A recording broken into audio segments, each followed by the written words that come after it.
revenons donc précisément sur le thème de l'IA avec 40% de hausse pour l'indice Nasdaq aux États-Unis sur les 6 premiers mois de l'année, ce qui en fait une séquence sans doute historique en termes d'intensité de rebond pour les actions technologiques américaines. Il y a bien sûr le rattrapage de la baisse de 2022, mais également le thème de l'IA générative qui inonde certaines de ces entreprises au sein du Nasdaq. Bulle ou début d'un nouveau cycle pour la tech américaine.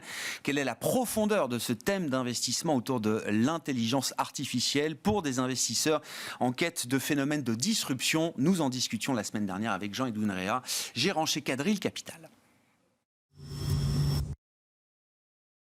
Le Nasdaq 100, il n'existait pas en 1983, mais le Nasdaq Composite, c'est sa meilleure performance depuis 40 ans. Donc quand on voit que finalement le Nasdaq était assez microscopique et peu important en 83, ça veut dire que c'est probablement la meilleure performance historique. Ouais. En tout cas, à l'échelle de la taille des valorisations, c'est spectaculaire.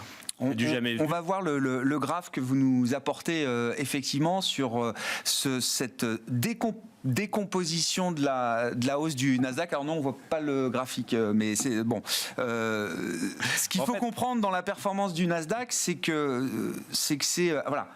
Le graphique, donc effectivement, que donc les 8 plus grosses valeurs du Nasdaq ont généré 76% de performance. Ouais. Ce qui est du jamais vu. Normalement, c'est une performance qu'on trouve même spectaculaire pour des toutes petites valeurs. C'est la manifestation probablement de deux choses. D'abord, à la fin 2022, on avait un peu mal. Et le seul truc qui semblait... C'était moins 30, c'était ça, ouais. Voilà, sur le Nasdaq, oui. Ouais. Et pour d'autres fonds, c'était pire que ça. Pire que ça. Mais c'était une période où on recherchait un peu le refuge et le paradoxe des valeurs GAFAM étendues, c'est qu'elles sont des biens de consommation, elles sont des valeurs de tous les jours et elles sont pas sensibles à la hausse de taux, elles sont très très riches en cash. À la limite, pour elles, la hausse de taux, c'est des revenus en plus. Et dans une période d'incertitude, c'est là que les gens se sont réfugiés. Mais ça expliquerait, je dirais, une petite performance, une surperformance. Mais la deuxième chose... L'aspect refuge de ces valeurs ne peut pas expliquer à elle seule l'ensemble de la performance. Pas du tout. En fait, la deuxième raison, et la vraie, c'est que c'est eux qui capturent la valeur de l'IA dans sa première phase. L'IA, en fait, nécessite quoi? Ce qu'on appelle des Large Language Models, qui sont en fait des centres de données colossaux dans lesquels on va stocker des terabits et des terabits, enfin des hexa et des pétas, enfin bref, c'est une grosse quantité de données.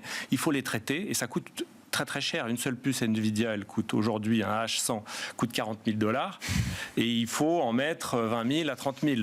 Et ensuite derrière, il faut acheter de l'interconnexion, il faut de l'électricité, il faut des bases de données, du software, etc. Et ça, c'est complexe.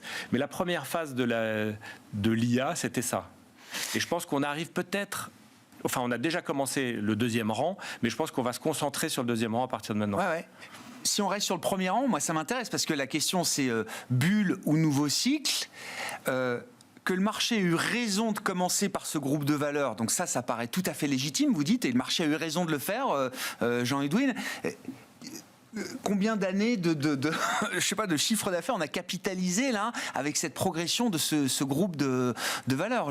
Jusqu'où le marché est allé dans l'anticipation de ce que ça allait apporter en termes de valeur à ces entreprises? Écoutez, c'est difficile à dire parce que les estimations sont très très vastes.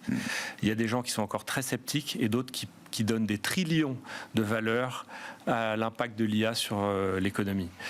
Un seul exemple, aujourd'hui même, c'était, je crois, Morgan Stanley a publié un papier sur Microsoft. Ils rajoutent 90 milliards de chiffre d'affaires pour fiscal 25. C'est une année qui se termine en juin. Oui, c'est demain. Dans 2 ans, oui, c'est ça, oui. Ils augmentent à peu près de 25% la taille du chiffre d'affaires de Microsoft uniquement sur l'IA. Ouais. En fait, c'est un peu normal parce que là où l'IA se manifeste le mieux et le plus rapidement, c'est dans le code. Et tout est code. tout est informatique aujourd'hui. Donc si on peut gagner en productivité de programming 50% ou 100% ou plus, en fait, ce n'est que le début. À la limite, GPT-4, c'est transient. Dans 6 mois, on aura GPT-5 et ainsi de suite.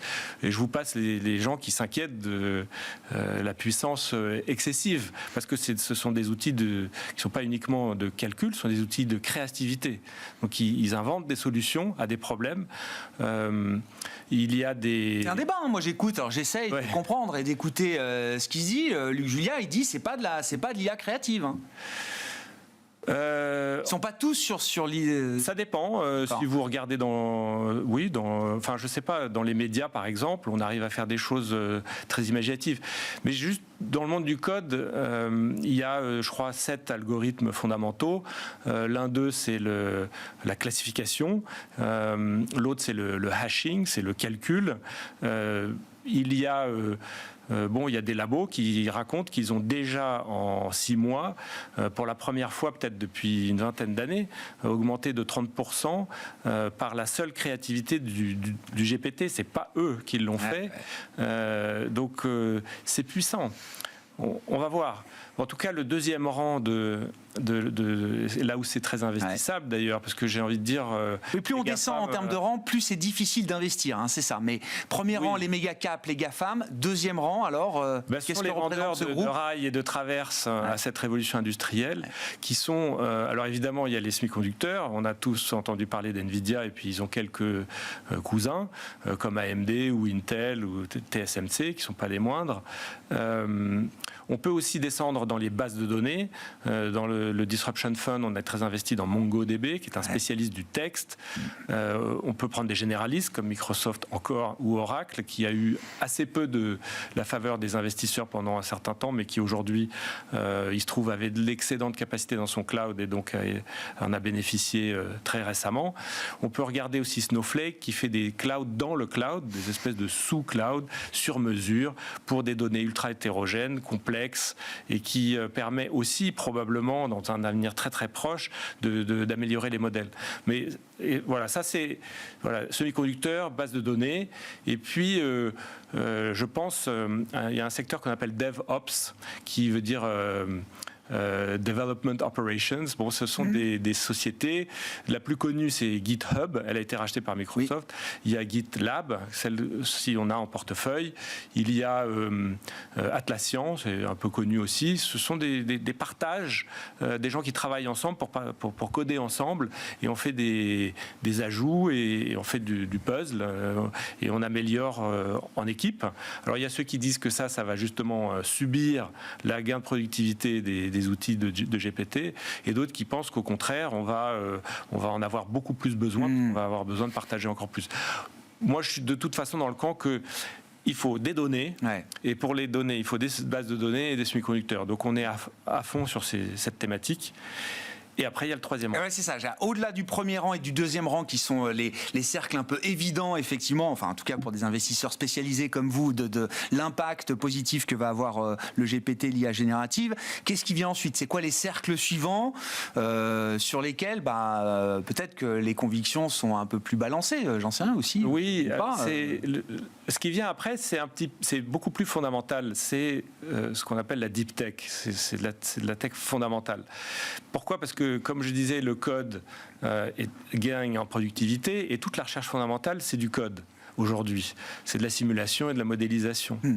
Et donc, elle va être améliorée, et ça, ce sont les sciences de la vie, c'est la science des matériaux, la recherche sur le climat, les essais cliniques, des choses complexes très vastes, qui nécessitent des immenses modèles. Et c'est pas vraiment investissable de manière pointue en bourse.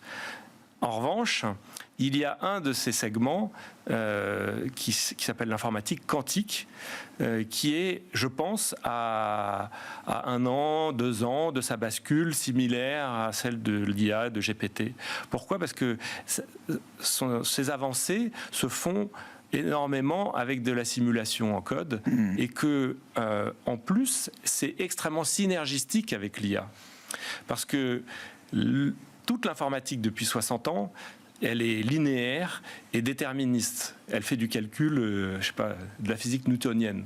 Et là, on rentre dans la physique des particules élémentaires, et sans rentrer dans le détail de comment ça fonctionne, on rentre dans une informatique qui est, on va dire, parallèle, mais beaucoup plus que les GPU de NVIDIA qui sont juste une illusion du parallélisme avec beaucoup de microprocesseurs. Là, on rentre dans le parallélisme fondamental qui est en fait le calcul probabiliste des résultats.